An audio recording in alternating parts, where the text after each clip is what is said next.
Hello guys, today I'm going to be doing a video on FSR 2.1 in CYBERPUNK. I'm going to be using the GTX 1050 Ti and we're going to be running the game at 1080p with the lowest settings. At 1080p here, and this is the lowest preset. And obviously we're not using FSR yet. I'll be enabling that in a second. Okay, so running the game at native 1080p, low settings, we're getting around 31 FPS.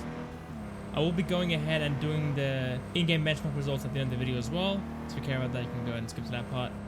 But the quality and FPS gains will be done here as well. Our FPS is sitting at 28 to 30 FPS, so it's alright. It's playable with the controller, I guess, but it's not ideal really. Quality is looking okay. We're getting some blurriness to it, and the textures don't really look the highest of quality. Not very clear at all on the lowest preset. If you play at medium or high settings, you'll definitely get a better looking game out of it, for sure.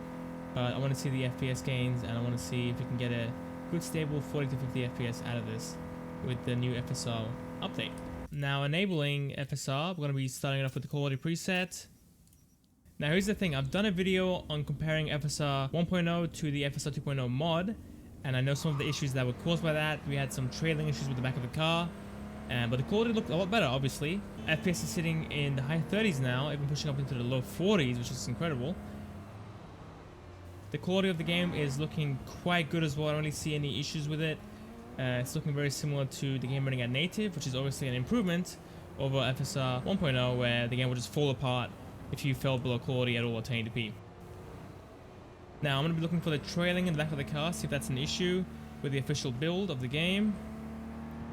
And working very hard trying to find the trailing, but it doesn't seem to be an issue with the official build, which is quite fantastic because it was very obvious with the mod.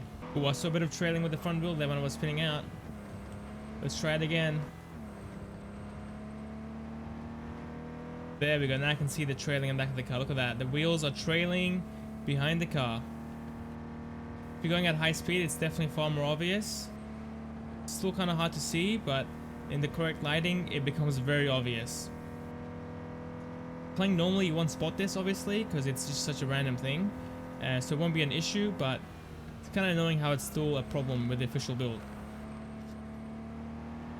Okay, so I played around with the settings and I figured out what's causing the trailing of the wheels. Since we're not using motion blur here, it's disabled. It's causing the car to trail behind itself. So if we enable motion blur, I'm going to use the high preset here. And now I'm going to be looking for the trailing, see if it's still an issue. Okay, so driving back now. Let's take a look. Once we get out of this little area, the shadows don't really make it easy to spot the trailing. But here we go. I just sent that guy. Look at that.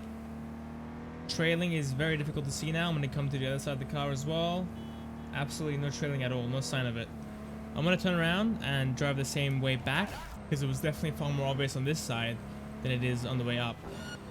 And we're still getting some slight trailing. As you can see, the wheel is slightly showing itself twice, but it's not as obvious as what it was before, obviously, and it's looking far, far better. And since we're playing at 30 FPS anyway, you want to have motion blur on to smooth things out. Obviously at those higher frame rates you don't really need motion blur, but at 30 you might as well use it. Alright, I'm gonna go ahead and turn back around. The quality preset looks fantastic. It looks just like native to me at 1080p low settings, which is a very big improvement compared to what we had before. And we gained around 5 to 10 FPS as well on top of what we had without FSR. Alright, now with the balanced preset, alright, let's get going now. We're sitting in the mid 40s to begin with. This is quite good. We're sitting in the mid 30s beforehand and jumping up into the low 40s when we started driving. Pretty decent increase to be honest, and the game still does look quite good.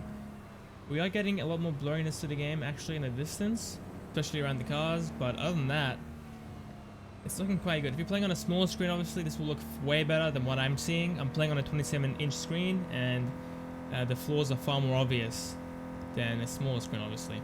Alright, sitting here, we're getting 50 FPS with FSR Ultra Performance. Quality is looking pretty great as well, I gotta say. But that card turning around does not look good at all. It's blurring as it's turning. Still looking quite decent, but occasionally it does lose its quality. Let's start driving though. And we're sitting in the high to mid 40s. Quite good, honestly. I'm pretty sure I can still drop this down into the 30s in those more intensive situations, but for the most part, it's looking quite decent. It's having a lot of issues with the lighting, it seems like. In the shadow areas, the game falls apart, and as you transition from the shadows into the sunlight, the game's quality just falls off. You're right here in the distance, the cars are looking very, very blurry, not looking good at all. So far I think what you should do is stick to the quality or balance presets to get the best looking game out of it, obviously, and you get around a 10 FPS headroom in case of a heavy scene as well. So a 30 FPS cap would be quite good. You play with the controller and you're gonna have a nice little time with this game. Alright, lastly, let's go ahead and play at the Ultra Performance FSR and wrap it up from there. Alright, Ultra Performance FSR, this is not gonna look good at all at 1080p, but let's do it anyway. Oh yeah, the image is falling apart in the distance, especially super blurry in the distance. Panning the car around, you can see the image quality just falls off when you pan it. But we are getting 60 FPS right now. Obviously this is going to be a stable 60, but still cool to see. Drive around, the car is starting to trail itself again, even though we do have motion blur on. On the right side it seems to be way more obvious. Okay.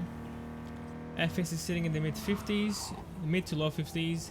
Trailing is very, very obvious, and as you could see, as it was spinning out, the front wheel started trailing behind itself. Yeah, look at that. Super obvious now. The quality is pretty bad at this point. I wouldn't recommend playing like this. If you want to get more frames out of it, then play at 900p and use FSR there on the low settings. Then you'll have a higher frame rate and the quality isn't going to be as bad as this, obviously. Okay, so I'm going to go ahead and run the in-game benchmarks now, and I'll show the results there.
So for the video guys, if you made it this far, appreciate you, and as always if you like what you see, then a like and sub the channel, I appreciate it as well.